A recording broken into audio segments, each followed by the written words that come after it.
Hi అండి, అందరూ ఎలా ఉన్నారు? బాగున్నారా? అని బాగున్నానండి. పొద్దున్న వెజ్ పులావ్ చేసుకున్నాను. ఎంత బాగొచ్చిందో వెజ్ పులావ్. కానీ పొద్దున్న చిప్స్ లేవన్నమాట. వడియాలు, ఇలాంటి వడియాలు లేవు, చిప్స్ లేవు. సో ఓన్లీ రైతాతో అలాగే చోలితో తినేసాను.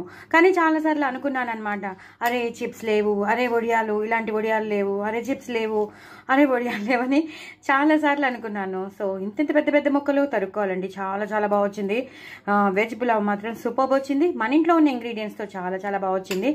సో అలా అనుకున్నానని, బాధపడ్డానని, పొద్దున తినలేదని చెప్పి ఇప్పుడు తీసుకొచ్చారు. సో ఈ వడియాలు వేసుకుని చక్కగా ఇలాగా లోపల పెట్టుకుని ఇలా తింటే సూపర్ ఉంటుందండి. ఇది మనకి డొప్పలా ఉంది కదా, పానీపూరి డొప్పలా ఉంది కదా. సో ఇలా పెట్టుకుని తింటే అద్దరిపోతుంది. అలాగే రైతా కూడా ఉంది. పొద్దున రైతా చేశాను. దీని రెసిపీ కూడా చెప్తాను. ఇది చాట్ గరం మసాలా రైతా అండి. ఇది చాట్ గరం మసాలా రైతా సూపర్ వచ్చింది. చాలా చాలా బాగా వచ్చింది. సో దీని రెసిపీ కూడా నేను మీకు షార్ట్ వీడియో కాబట్టి షేర్ చేస్తాను. ఈ వెజ్ పులావ్ది కూడా నేను షేర్ చేస్తాను. చాలా చాలా బాగా వచ్చింది వెజ్ పులావ్.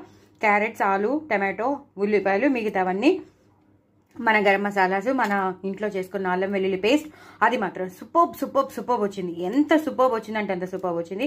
సో ఈ వడియాలు తెచ్చారు, ఇప్పుడు తినవే అని అంటున్నారు. సో అందుకని ఇప్పుడు తినడానికని నేను రెడీ అవుతున్నాను అనమాట. పొద్దున నేను ఫీల్ అయ్యానని చెప్పి ఇప్పుడు తీసుకొచ్చారనమాట. సో ఇప్పుడు తీసుకొచ్చారు కాబట్టి నేను ఇలా పెట్టుకుని తినేస్తాను. సో మీరు కూడా తప్పకుండా పిల్లలకి ఇలా చేసి పెట్టేయండి. ఇలాంటి వడియాలు కనుక దొరికితే పిల్లలకు కూడా ఇలా పులావ్ని ఇలా ముంచేసి వాళ్ళకి పెట్టండి. వాళ్ళు చాలా ఇంట్రెస్టింగ్గా తింటారు. చాలా చాలా బాగుందని తింటారు. వాళ్ళంతటా వాళ్ళే తింటారు కూడా. నువ్వు పెట్టక్కర్లేదు మమ్మీ, నేను తినేస్తాంలే అని చెప్పి ఇలా తింటారు. సో అదొక ఇంట్రెస్టింగ్లా ఉంటుంది అనమాట. పానీపూరి నోట్లో పెట్టుకుంటుంటే మనకి ఎంత బాగుంటుంది, తింటుంటే ఎంత తినాలని అనిపిస్తుందో అలాగే వీళ్ళకి కూడా అనిపిస్తుంది.